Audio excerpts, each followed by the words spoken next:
你要让用的人好用，性别定得清楚就要好用。像我就看过很多 framework 定的性别，结果看不懂它在定什么东西。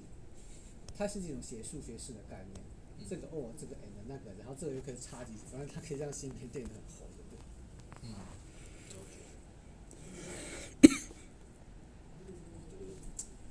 ？VS Code 太强大了，我们那套 desktop 的开发机制有办法把它搬到 VS Code 上。不行，那一定要 Visual Studio 啦。哦，一定要 Visual Studio。用 VS Code 的话会写死。那 VS Code 也可以写 C# 啊。可以啊。只是不方便。你要装一个外挂就可以写，IntelliSense 照常运作。